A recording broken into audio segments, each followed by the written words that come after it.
kezaliman terhadap harta yang paling berbahaya diantaranya adalah korupsi. Karena korupsi itu menzolimi banyak orang. Kalau dia korupsi harta negara, berarti dia zolimi satu negara. Maka na'udzubillah, satu negara akan menuntut dia di hari kiamat. Belum lagi misalkan kalau yang dia korupsi itu dana untuk pembangunan jalan, sehingga jalannya cepat berlubang. Maka setiap orang yang lewat situ tidak merasa nyaman. Apalagi kalau sampai terjadi kecelakaan, maka dia menzolimi sebanyak orang yang lewat situ. Mungkin jutaan orang yang lewat situ. Sebanyak itulah yang dia zolimi, yang kelak akan menuntut dia di hari kiamat. Makanya Nabi SAW mengingatkan kita akan adanya orang yang rajin ibadah, tapi di hari kiamat bangkrut. Beliau bersabda, "Atadruna mal muflis?" Tahukah kamu siapa orang yang bangkrut itu? Qalu al-muflisu fina man la dirham lahu wala mata. Sahabat menjawab, orang yang bangkrut di tengah-tengah kami adalah yang tidak punya dirham, enggak punya uang, dan tidak punya harta. Maka Nabi SAW menegaskan, bukan itu yang beliau maksudkan. Lalu beliau berkata, "Innal muflisa min ummati man ya'ti yaumal qiyamah bi salatin wa siyamin wa zakatin." Sesungguhnya orang yang bangkrut dari kalangan umatku adalah yang datang menghadap Allah di hari kiamat dengan salat, puasa, zakat, dan berbagai amal soleh lainnya. Artinya dulu di dunia dia rajin ibadah. Kenapa dia bisa bangkrut? Kata Nabi SAW, "Wa ya'ti qad syatama hadza." Dia pun datang menghadap Allah dengan membawa dosa, pernah mencaci si fulan. Wa qazafa hadza, dan pernah menuduh si fulan dengan tuduhan dusta.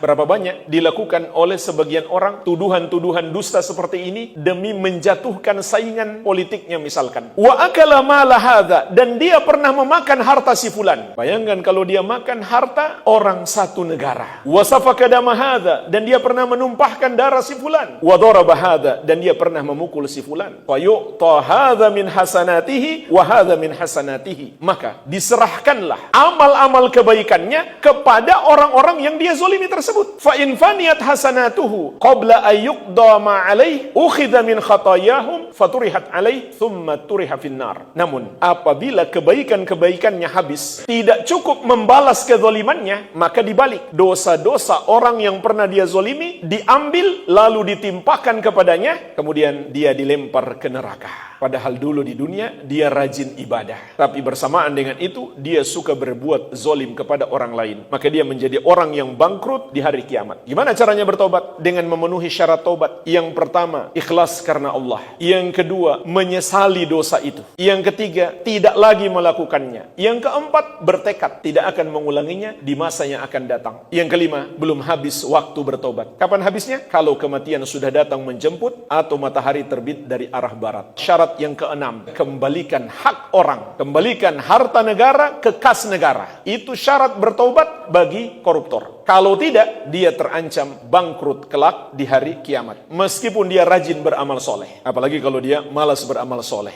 Al-Amwa, menemani ibadahmu juga hijrahmu.